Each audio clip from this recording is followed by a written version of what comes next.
Bonjour, je suis Issofa Apouamen, président du cercle Philo-Psycho-Socio-Anthropologie. Grande est notre satisfaction une fois de plus d'accueillir WA Africa TV pour une fois qui nous encadre dans nos différentes manifestations. Alors la thématique que nous allons aborder cet après-midi s'articule ou alors s'intitule Être étudiant au Cameroun. Pourquoi c'est le choix de cette thématique? Parce qu'on s'est rendu compte que l'étudiant camerounais fait face à certaines réalités qui ne sont pas toujours les mêmes. La spécificité de l'étudiant camerounais sera donc étalée aujourd'hui par un panel diversifié, riche et dense, composé donc de psychologues, de sociologues, d'anthropologues, des étudiants en sciences de l'éducation, je dirais même des philosophes. Nous allons vous entretenir sur les associations estudiantines et leur leadership en milieu universitaire. Le thème plus clairement s'intitule Associations estudiantines et médiation en milieu universitaire. Le cas de l'AEFALJ, enjeux et perspectives. Si nous avons penché vers cette thématique, c'est d'abord par nos origines ou alors par notre attachement à cette association. Parce que, outre être étudiants, nous sommes d'abord délégués d'étudiants, leaders d'étudiants et coordonnateurs de toute la filière anthropologie. C'est partant de cela que nous avons pensé que nous allons explorer le domaine de la vie estudiantine par l'entremise de l'association des étudiants qui, au sein des différentes facultés, joue un rôle assez majeur dans les universités camerounaises. Et partant de cela, nous allons d'abord essayer de remonter vers le contexte de création de ces différentes associations qui, nous le savons, ont été précédées par des scènes tumultueuses qui donc ont poussé les pouvoirs publics à donner naissance à cet ensemble d'organisations pour pouvoir encadrer les étudiants camerounais. Partant de cela, donc, nous allons explorer un ensemble d'axes partant du point de vue académique, socioculturel, sportif et j'en passe. Et maintenant, partant de cela également, nous allons entrevoir dans quelle mesure ces associations, étant donné qu'elles sont créées par décret présidentiel, jouissant donc d'un plein pouvoir, peuvent aller au-delà de ce qu'elles font déjà pour les étudiants camerounais. Nous savons bien évidemment que l'administration a eu à dédier un ensemble de fonctions, un ensemble de rôles à ces associations, notamment la première étant le suivi permanent de l'étudiant sur le plan académique.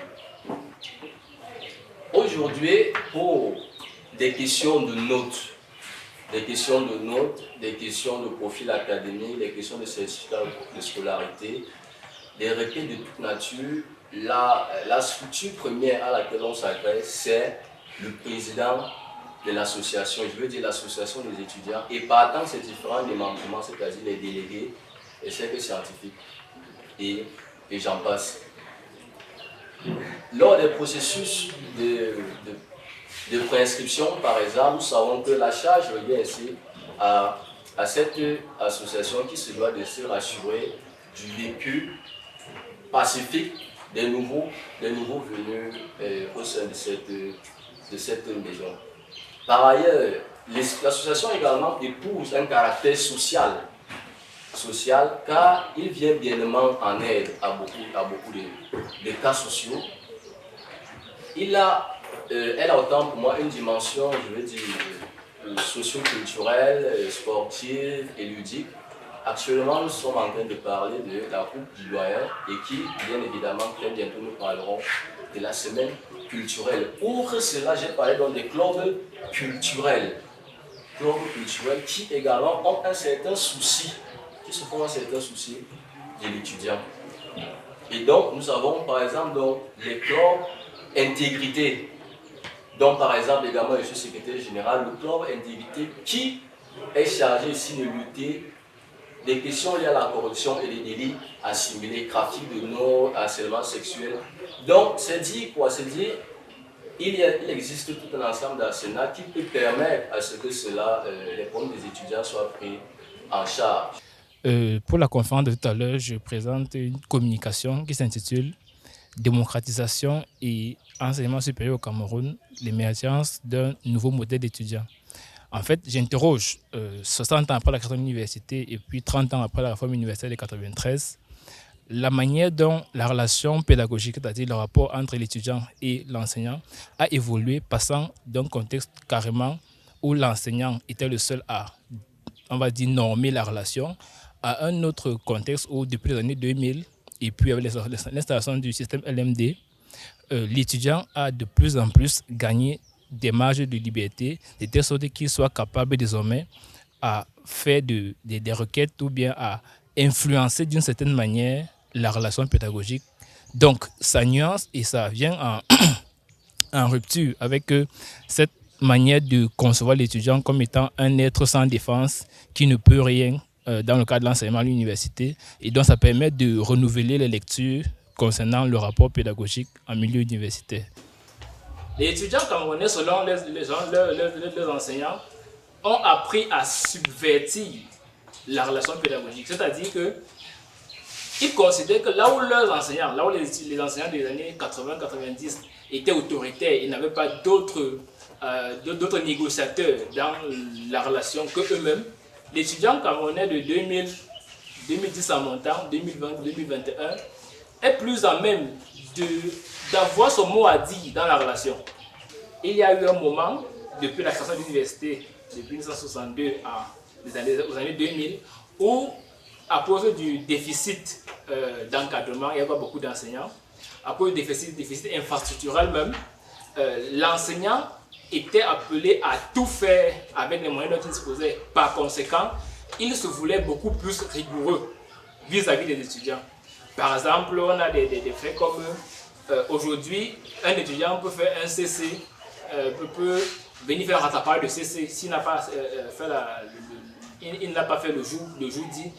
Ceux avec lesquels j'ai discuté me disent qu'à leur époque, si on n'avait pas fait les CC, il n'y a pas moyen d'avoir un rattrapage. Puis même encore, si on n'avait pas fait les séances de TD, là je parle des gars de la faculté des sciences par exemple, s'il n'avait pas fait de TD, il n'y avait pas moyen qu'un programme soit un rattrapage ou quelque forme d'excuse que ce soit.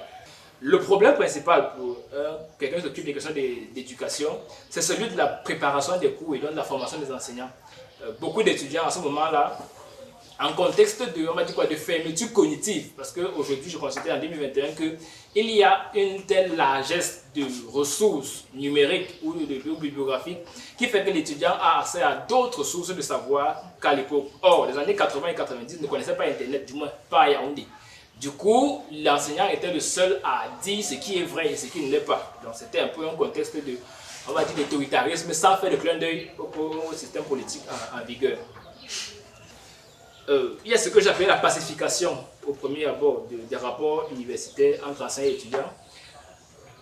Beaucoup d'enseignants me disent par exemple qu'au début de leur travail, de leur carrière, quand ils essayaient de faire montrer un certain engouement dans la correction, par exemple, être strict, ainsi de suite, quand ils renvoyaient les copies chez le doyen ou chez le département, on leur disait non, vraiment, tu ne peux pas donner des trucs avec 30% de capitalisation, il faut revoir ça, ajoute les notes, ajoute. Donc, il y a une tendance à adoucir la rigueur du travail, de telle sorte que vraiment, on a eu trop de grèves par le passé, vraiment, ce n'est pas le moment de rappeler ce qui s'est passé. Vraiment, essaye de donner les notes pour que les gars soient contents et qu'ils nous laissent un peu tranquilles. Donc, il y a cet élément-là, et puis il y a un foisonnement des jeux de divertissement de toutes sortes, que ce soit les jeux qu'on a créés en 1999 ou bien l'UNIFAC qu'on vient de créer en 2013 pour rendre l'enseignement universitaire beaucoup plus ludique, donc moins crispé et donc qui laisse moins de place à toute forme de manifestation et de mouvements d'humeur. Lors de la conférence de tout à l'heure, je vais aborder un fait très prégnant parce que si je suis là, c'est pour expliquer le comportement, de le comprendre, de le cerner, afin de trouver des enjeux, des voies et moyens pour pouvoir, n'est-ce pas, résoudre des problèmes. Parce que nous savons que l'étudiant que nous sommes, n'est-ce pas, est une figure de proue. L'étudiant est une pierre angulaire pour pouvoir résoudre un certain problème, n'est-ce pas, qui émane de la société. Raison pour laquelle, tout à l'heure, j'ai abordé un fait, c'est-à-dire un aspect un peu capital, un peu important, celui de la motivation. La motivation et non la motivation, c'est-à-dire l'apostrophe, qui est un problème majeur dans le monde étudiantin. Le Cameroun va mal en particulier. L'université de Yaoundé 1 va mal en particulier. Je ne suis pas là pour énumérer ces mots, c'est-à-dire ces problèmes. le manque d'infrastructures, le problème de notes, le problème de mérite et tout ça font, n'est-ce pas, sont ce qu'on appelle des éléments bruts ou bien des éléments bêta. Et les étudiants ont incorporé, il a internalisé, il a introjecté ces survivances émotionnelles. Raison pour laquelle, n'est-ce pas, il n'arrive plus à développer ses potentialités, ses capacités. Il est cloîtré, il est enfermé sur ses vivances émotionnelles. Il n'a plus de besoins. Et on sait que lorsque, n'est-ce pas, l'individu a plus de besoins, il n'y a plus d'attention, il n'y a même plus d'intérêt. Pourquoi? Parce que, selon lui, il compte sur le frère, il compte sur l'oncle, non. Et cela part même plus loin, même au niveau de l'orientation conseil. L'orientation conseil. Ça veut dire que lorsque l'étudiant vient à Yaoundé, peut-être que Yaoundé, il arrive ici, je demande que, bon, mon frère, tu fais quoi? Je fais anthropologie, allons là-bas, allons seulement. Tu fais quoi? Je fais histoire, allons seulement. C'est comme si, c'est que les philosophes appellent le suivisme moutonique en fait, ou moutonnier. C'est ça l'étudiant camerounais en fait. Il n'a plus de repères, il n'a plus de base. L'étudiant camerounais qui est déjà d'abord étiqueté d'être quelqu'un qui sort d'un environnement un peu moins favorable pour l'accompagnement de cette étude. Il est question maintenant de voir quels sont les enjeux de l'étudiant dans un tel contexte. Maintenant, la réforme administrative liée à l'organisation universitaire de 1993 est régie par un certain mode de fonctionnement à l'université.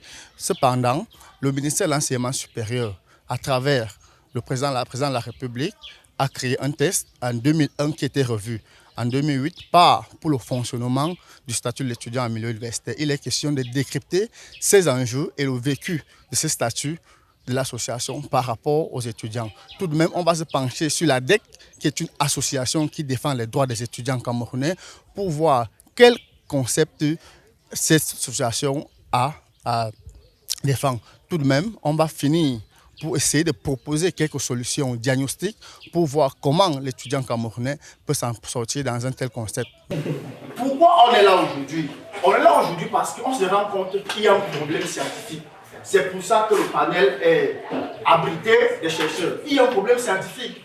Pourquoi ce qui est n'est pas ce qui est sur le terrain? C'est ça le problème. Il y a contradiction entre ce qui est et ce qui devrait être. Aujourd'hui, on a les enseignants qu'on va nommer dans les ministères. Combien font leur travail? Combien viennent faire le cours à l'amphi? L'étudiant se retrouve en train de vivre le statut d'étudiant, en train de vivre cet événement non plus comme un événement de plaisir, mais comme un événement de déplaisir. Alors, ça ne procure plus de la libido, s'il faut entrer psychanalytiquement parlant. Ça ne procure plus la libido à un sujet. Au contraire, ça procure le déplaisir. L'étudiant se retrouve donc abandonné à lui seul. Comme il se retrouve abandonné à lui seul, on se rend compte que l'étudiant va se jeter même dans la poubelle pour pouvoir vivre. Puisque lorsqu'on va imposer qu'il va falloir photocopier un polycope parce que les cours sont en ligne, on ne peut pas les mettre en ligne, il va falloir photocopier un polycope. Et que l'étudiant ne dispose pas de 500 francs, ça va créer ce qu'on va appeler un événement traumatique de ces derniers. Au temps d'appeler son père, le temps que son père arrive ici, ça devient un problème catastrophique. Alors, par conséquent, comme l'énergie libidinale n'est pas liée à un objet, tout ce qui va se passer, l'étudiant va chercher donc à investir cette énergie vers d'autres activités. On peut par exemple avoir la prostitution, le banditisme, on peut citer le cas des quartiers environnant l'université. On a par exemple Bonas, la rémunération. La charge sémantique du quartier Bonas ne fait pas bonne humeur. Lorsqu'on dit à un individu j'habite Bonas, il vous regarde d'abord bizarrement parce qu'il connaît la charge, mais la connotation sémantique de ce quartier qu'on appelle Bonas. Vous allez dire à un individu j'habite Mélène, on va dire ah, c'est là-bas qu'on va le piment. Ça semble bizarre. Mais en fait, l'étudiant camerounais se retrouve en train de vivre un événement de manière douloureuse. On attend, si on essaie d'évaluer le pourcentage, à 100% des étudiants qui viennent se préinscrire au niveau 1, 60% finissent l'année. Et parmi les 60% qui finissent l'année, il y a 20% qui abandonnent au premier semestre. Donc 40% des étudiants peuvent finir l'année. Et ça, ce n'est pas seulement l'étude qui parle de 1. Cette étude parle de la majorité des universités camerounaises, que ce soit le privé, que ce soit le public. Il sera question, n'est-ce pas, d'aborder l'aspect religieux. Parce que l'étudiant fait face naturellement à beaucoup de phénomènes, à beaucoup de problèmes en tant qu'étudiant camerounais. Alors nous allons plutôt nous pencher sur l'aspect religieux, les nouveaux mouvements religieux. Qui sont-ils? Comment sont-ils venus? Et comment est-ce qu'ils impactent même sur la vie de l'étudiant? Pas seulement même sur sa vie du quotidien et même sur son rendement académique. Le mouvement religieux, alors les nouveaux mouvements religieux sont ceux-là sont les différentes ramifications de l'Église dans sa forme classique. Nous savons que nous sommes partis de l'Église catholique, les protestants et tout le reste. C'est ça le nouveau mouvement religieux, la ramification de l'Église classique dans les temps actuels. L'étudiant fait donc face à ces différents mouvements-là, qui chaque jour recrutent. Alors, quelle est donc la posture de l'étudiant face à cela? Qui nous soit d'abord permis encore de revenir d'abord sur le plan culturel, de la définition même de Dieu. Pour ainsi citer le docteur Bingonon, qui dit Dieu est unique, la religion est culturelle et la spiritualité individuelle. Ça voudrait dire quoi? Puisque ces religions sont importées, Dieu étant unique, oui, nous tous croyons en Dieu.